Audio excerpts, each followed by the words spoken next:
Every financial system has a shadow. Beneath the official, regulated economy that we see every day, there's another layer, a hidden world where trade happens when the formal machinery stops working.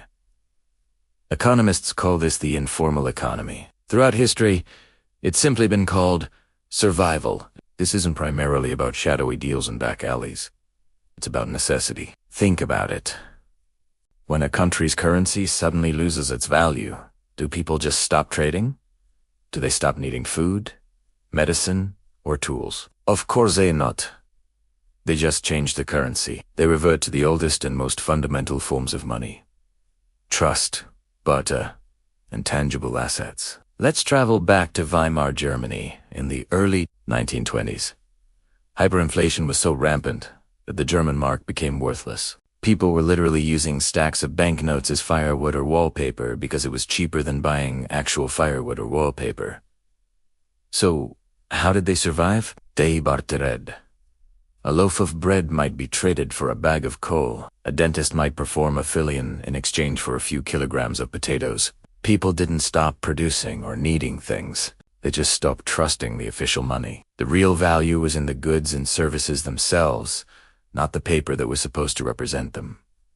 This wasn't a one-time event. We saw it in Zimbabwe in the late 2000s, where the Zimbabwean dollar inflated to a point of absurdity, with the government printing $100 trillion bills. People abandoned it and started using US dollars, South African rand, or simply trading goods directly. More recently in Venezuela, as the bolivar has crumbled, a thriving informal economy has emerged. People trade everything from car parts to medical supplies, often using foreign currency or even digital assets as a more stable store of value. These shadow economies reveal a powerful truth.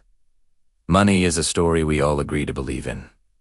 It's a social contract. But when the storyteller, usually the government or central bank, breaks that trust through mismanagement or inflation, people stop believing in the story. They create a new one, based on things they can physically touch and verify.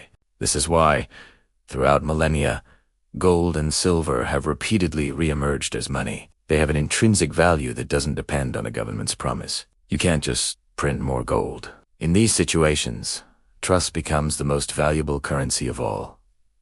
In a barter system, you're not just trading goods. You're relying on your neighbor's reputation. Your network of trusted relationships becomes your personal financial system. This is the bedrock of commerce, the foundation upon which all more complex financial instruments are built. When the fancy superstructure collapses, we always find ourselves back on this solid ground. So, what does this historical lesson mean for us today, in our world of digital transactions and complex financial products? It's a reminder to understand what real value is. It's a call to diversify not just our investments, but our understanding of wealth.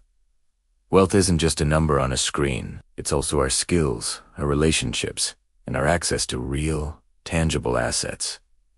The shadow economy isn't a flaw in the system. It's a built-in backup plan, a testament to human resilience and our innate drive to create value and trade, no matter the circumstances. It proves that when one system fails, we are incredibly good at creating another.